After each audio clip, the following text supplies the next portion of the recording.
you are a B2B service-based business owner and you are looking to gain more clients, create more impact and more revenue in your business, tune in to Amplify Your Marketing Message with Campbell Rapin. Every week, we're going to take you through how to build an audience of buyers, mastering your marketing message, and making offers.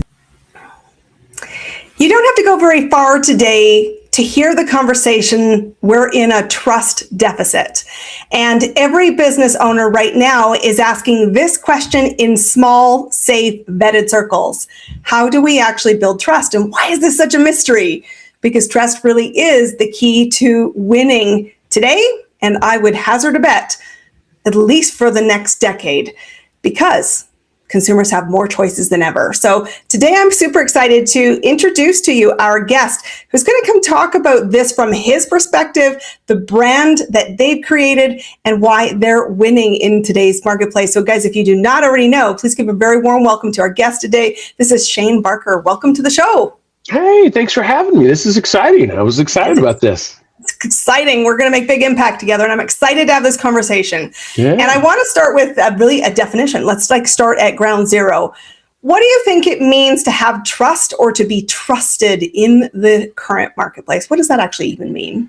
Yeah, I think trust is something that, people are looking, on how and where to spend their money. And trust is something that I think is the first step. I mean, either it's going to be reviews or things that they hear online. And that's all built through trust, right? And being able to looking at certain indicators online to say, hey, is this a company I want to do business with? Or is it a company that I don't want to do business with? And so trust is, and we'll probably say this a few times during the podcast, it's, very hard to get, but it's very easy to lose, right? And so that's what you have to do is you have to continue to compound on that, on the trust, and do things that what you think is going to be right for your customers. And once again, make sure that you're being authentic with the things that you're putting out there. And I think that's going to be very, very important. Trust doesn't happen just overnight. It's not something you just do one thing and then somebody trusts you. It happens over time. But once again, you got to make sure that you're continuing down that dialogue and that conversation and really not controlling the narrative, but at least understanding what the narrative is of what people are saying about you online and those types of things. So that's where, online reputation management and all those types of things to understand that, because especially in the cancel culture, different things that are going on, it's very easy for somebody to say something that's either untrue or which could be true, and that can really erode the trust and would really affect your personal brand, but also affect your company as well. People today are concerned. I think perception, discernment, being burned plays a factor in the decision-making process. And because of lived experience, and I'm going to say truthfully, some probably shady players on the field, they are wondering not just who are you, but can I trust myself with you? And so is it really a new currency? And if so, how do you think we win this today? Yeah. So it's not a new currency, right? I mean, trust is always being built. We have, certain companies that we trust over time because of what they've done, whether it be, radio ads or TV ads. I mean, it just changes to a new medium, which would be now online based, right? Which is everybody can have an opinion and everybody can, put stuff out there.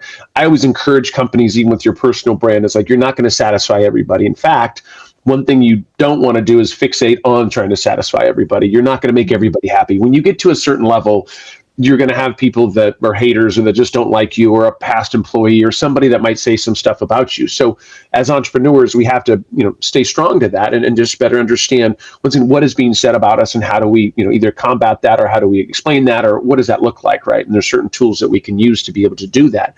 But I think what you're touching on is, at the end of the day, it really comes down to, once again, what are people seeing, right? And do people believe in what you're saying and you're saying the right things? And are you saying things that are just to sell something? Or are you putting things out there that you truly believe in, right? And I think you have to stick to your morals and your ethics.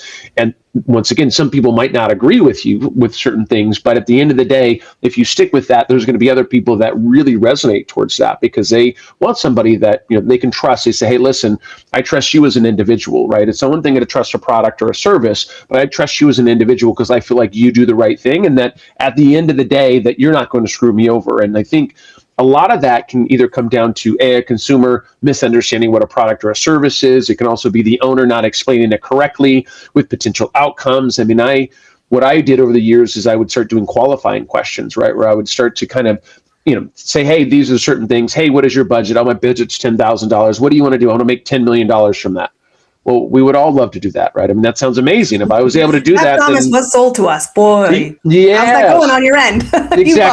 Exactly. So that's what I tell people is like, you have to, the customer is crazy in what their expectations are. That can burn trust as well. If you say stuff that is unrealistic, once again, we always say, under promise and over deliver. And so that's going to be something that can build trust as long as you have that expectation. That's putting contracts in place, certain things that people can look at and say, okay, I understand, I trust what you're going to be doing here. And I'm taking a look at it. Now we're on the same page with what the outcome is going to be, what it's going to cost, and those types of things. So I think a lot of the times when you feel like you've been screwed over, it's just lack of communication. Not saying that people don't get screwed over, because they do. I mean, I grew up in the SEO space and where people were saying crazy stuff. Oh, $99, we can get you number one on Google. And I'm like, oh my God, please quit saying that. That is not even possible. Like, it's not going to bring you any traction, right? Great, you can get you on a directory or something like that. So I've always said, hey, listen, if you just do the right thing by people, if you're very clear, in understanding and explaining what that expectation is, that will help make it so that you guys are more trustworthy and you guys have a common path and where you're going to be going, and continues to build that trust and not erode. This insight is colossal. I'm going to pause and hold it here. Trust is built when we communicate the expectation and when expectation is met. And it's not met in perfection, it's met in human deliverable. And because we will all misstep, we will all have moments that could, I would say, create a wrinkle in that trust factor. But it isn't about the delivery, it's about the recovery, it's about the follow through. And this is where we start, peeps. It is getting clear. You've said it. It's your values. It's the way you see the world. You are not for everybody, but you've got to first look in the mirror to define what that is, and then be really an ongoing champion of, this is what you can expect from us. This is our standard. And I think there's a lot of conversations we've been having here this year in our show around what is your standard? Do you know what it is? Do you live it? Is it congruent? And I think even more and more important, Lee, is going to be, is there evidence beyond a nanosecond? And is there evidence that's sustained? And so you've talked about personal brands, and I want to know from your perspective, do we all have one? Do we all need one? Because that's a term that's talked about, but I think if you talk to anybody who's not a brand person, they'd be like, what the hell is that? Do I need one? Yeah. So, I mean, I think, personal brand is going to be, I don't think everybody needs one. I will tell you just my own personal story, my own personal journey is that it's helped me a lot because I've, built myself up online, and, we started a blog. I don't even know how many years ago now, 15 years ago or 20 years ago, it was shaneborker.com. And we had, at one point, we had about 900 articles on there. And so what I was doing there was really less about thinking about my own personal brand, but more of like helping people. That was kind of my initiative, right? Like, hey, when I was doing this, a lot of other bloggers and marketing folks were going, hey, what are you doing? Like, why are you telling everybody how to do this and showing people how to do it? I'm like, well, because I look at it like, if I can get them one step closer to getting it done, then that's obviously going to be very, very beneficial, right? That's going to be huge. Right. Hold on one second.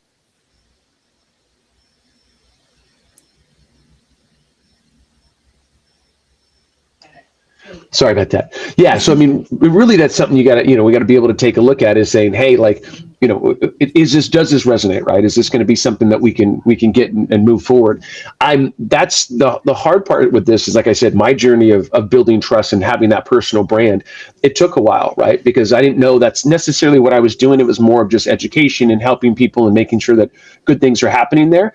And guess what? Then it started to say, hey, you got a really great brand. Hey, you've got a lot of followers. You've got all these different things, which is awesome, right? Because that's really what I was looking to do is to grow and really just educate people. It was less about, hey, look at me and I'm doing these big things. It was more of like, hey, follow me because I'm going to give you some information that other people might not give to you. And once again, that's how I built the trust and the community that I built, is people know that if I say, hey, go try this software, it's not because somebody just gave me a boatload of money and for you to go try that software, right? Like, at the end of the day, I only vouch for things and only do things that clearly are going to benefit my audience. And I'm very honest about that as well. And so I think beginning, and you talked about this, not just being trustworthy for this amount of time, it's people continue to feel like, hey, this guy's trustworthy or this lady's trustworthy, right? And so that takes a while to build, right? Because once again, if you have 100 people that are following you, eventually people start to fall off a little bit because they don't maybe like something. That's okay. Once again, if you stick with what your vision is and you're a good person and do good things, then your personal brand can be extremely beneficial. I will tell you, my personal brand actually made it so I got a job at UCLA.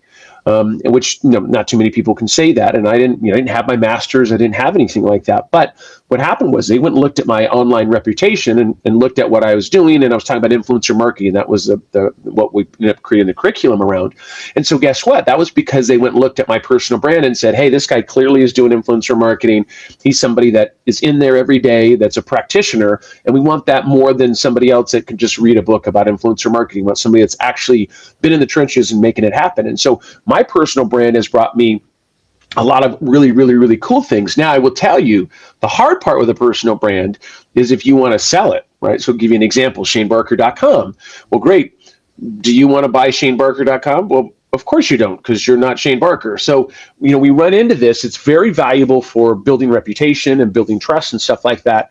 But if you go and buy ShaneBarker.com and then you're the new face of ShaneBarker.com, my audience is going to go, well, she seems awesome. She's brilliant. She's got a great podcast. She does all kinds of cool stuff, but she's not Shane Barker, right? I'm not saying that you're probably above me, but my point is like, at the end of the day, it's like one of those things you go, okay, well, so for me to sell my personal brand, most people aren't going to do that, right? They're not going to buy ShaneBarker.com. Now, I can be, they can go and look me up. That did help me with building TraceFuse, right? TraceFuse is a software that we help Amazon sellers remove critical reviews.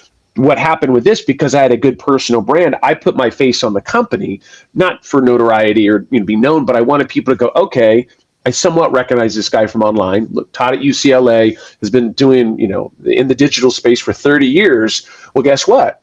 Now I believe that I can trust that guy, right? We can look him up online. We can see some stuff. Yeah. And so it helped that brand. It helped me get over this because when we started removing reviews, we were the first company to do this, removing reviews in the Amazon space. So we were the first company to do it. So guess what? That's awesome. But we're also paving the way. So people are going, I think this is black hat. I don't know if this is legit. I don't know if they're going to steal money from it. Like, I don't know, because this has never been done. So I put my face on the company so they could look it up and say, hey, he's got a good track record. Hey, why would he put his face on the company if he was going to screw people over or not do bad things? And so that's how we actually kind of got over a few humps, because people would look me up and see that I had, a good history. All of my clients, every client, the happiest they've ever been? Of course not. I have clients that have fallen off, and we let people go, and things happen, right? I mean, it's a reality of being an entrepreneur.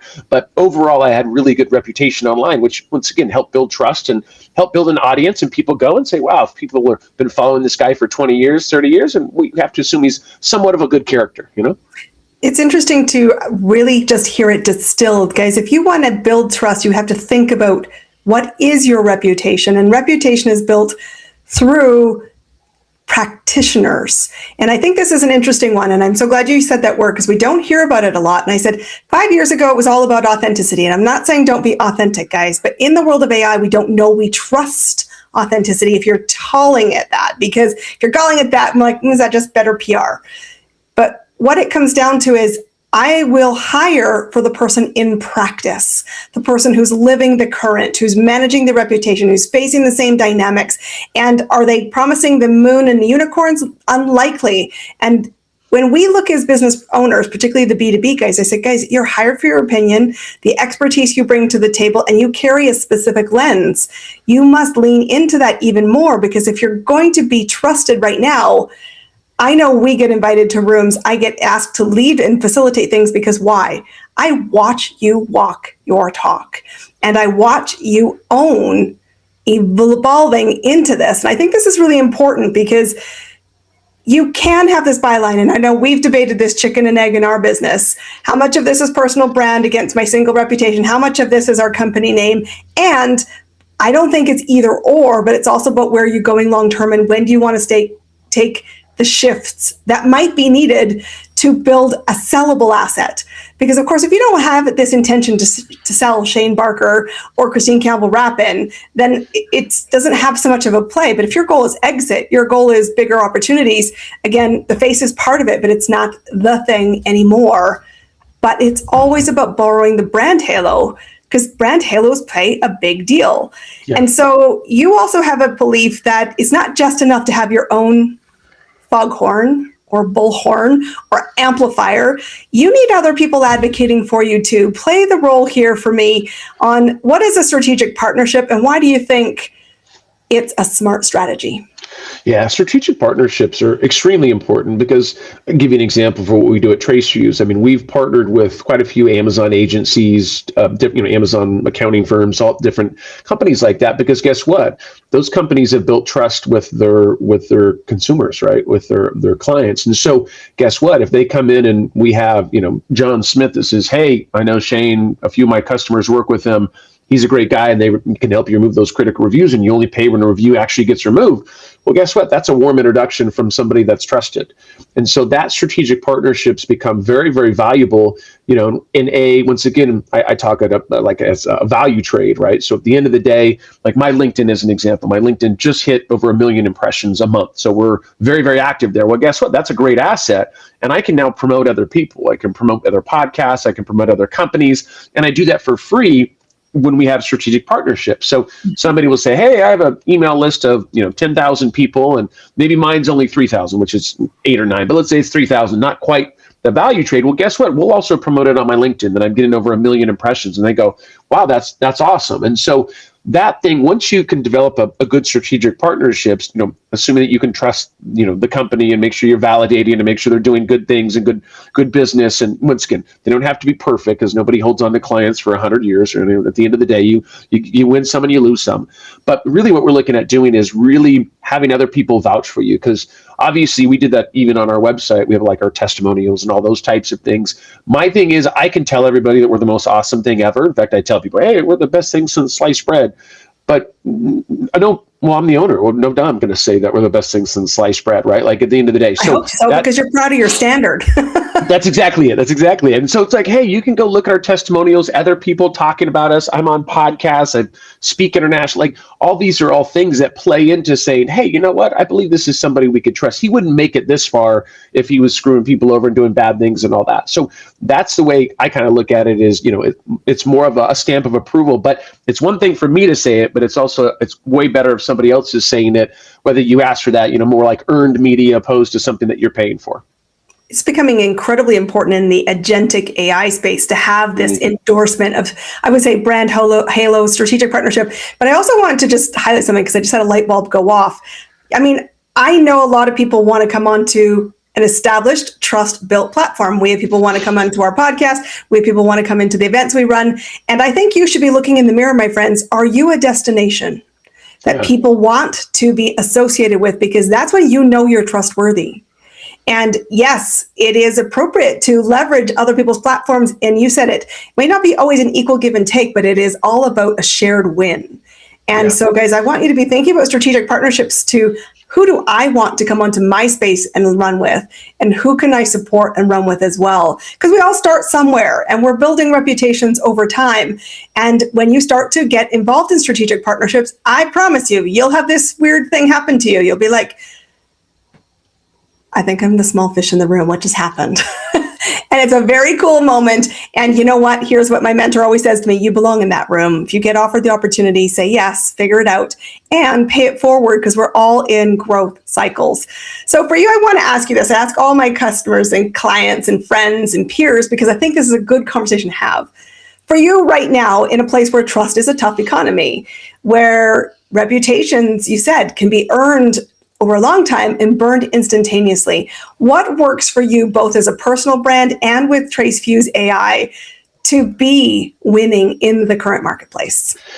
Yeah, for us is just to continue to do the right thing for our customers, right? And we're one thing that we're doing, which is kind of not counterintuitive, but some people could look at it this way, is that we actually build tools that our clients can use before they hire us, and maybe they don't even need to hire us. And so we actually give them access, like if they have an ASIN, which is like a product code, they can actually put it into our website. There's a thing called an Amazon review checker, and they get a full report. It's the same software that we proprietary, that we created ourselves, and they get a full report for free, and they can go see which of these reviews violate Amazon's guidelines, because those are the reviews that we go after, and they get that report for free. So what I try to do is when I'll tell sellers like, hey, my goal is really to help you, it's one thing to say it, it's another thing to prove it, right? When I tell people, hey, listen, don't sign up with us today, why don't you, because if you haven't tried to do this, you don't understand the struggles of what it takes. Because people go, well, I can do the same things you can. And they're like, well, in theory, you can, right? So go ahead and try it. I have no problem. You can use my tool. You get the same report that my team gets.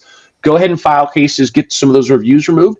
Awesome. If you can do it, guess what? You didn't have to pay us. Like, that's awesome. Like, I have no problem with that. I wouldn't create these tools because really it can cut into my revenue, but revenue is not as important to me as it is the trust and people believing in what we do. And so people, once again, I get people say, hey, why would you do that? Why would you offer this up for free? They're not paying anything. And it's like, well, because at the end of the day, if they're able to crush it, awesome. All the moons align. They're able to move those reviews. I love that. But if they can't, guess what? They know who to go to. They know that we'll always be there and that we can be able to pick it up where they were, where they maybe dropped the ball. And so that for us, that is that thing. That's how I think how we're winning is by staying very, very transparent about what we do, how we do things, and giving them opportunities to try it on their own and let them use our tools for free. And then great. I think that builds trust. And like I said, if they're able to do it on their own, that's awesome. Makes me happy. They get to save some money, put some more money in their pocket, take their wife to dinner, give the kids some presents, whatever it is. But the idea of it is to improve your business. And if we can help them do that, I love it.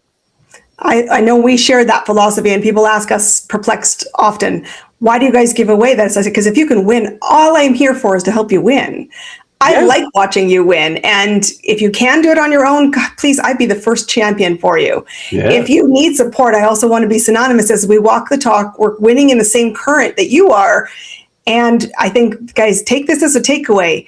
If you want to be trustworthiness, stop being afraid that people will have access to your IP. Because the IP, guys, knowledge is everywhere. That's not where the game is played. It's about support, access, implementation, and big wins. So how can people win big with TraceFuse, with you guys, what you're doing? How do we find you? Tell me where. Yeah. So you guys, if you're in the Amazon space, you can always follow me on LinkedIn. Like I said, just put in Shane Barker. I'm probably going to be number one for Shane Barkers because I know all the Shane Barkers out there. At least know them, see them on LinkedIn. Nothing against the other Shane Barkers. That's where I really specialize and I spend a lot of my time there. So you can follow me there. And then if you have any questions about the personal side of things, I'm at shanebarker.com. You can just put Shane in front of Shane at shanebarker.com. That's my personal email. Or you can put Shane at tracefuse.ai. That's going to be more on the Amazon side, the review, online reputation management side. So you guys can reach out to me at any time. If you have any questions about Amazon or branding, anything online, once again, I'm always here to help. Guys, notice the simplicity in that. If you want to build trust, access. This is how to find me. I'm available, and truthfully, I'd love to have the conversation. Shane, it's been a pleasure to have you here on Amplify Your Marketing Message. Go out, guys, and actually not just walk the talk of trust, build it piece by piece. And if you need support, you've got two big champions in your corner. Thanks for being our guest today. Guys, we will see you all on our next episode.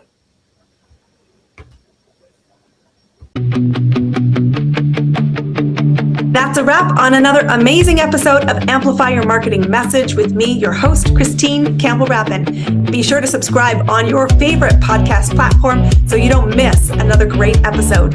And be sure to visit christinecampbellrapin.com/podcast to get a free resource on how to master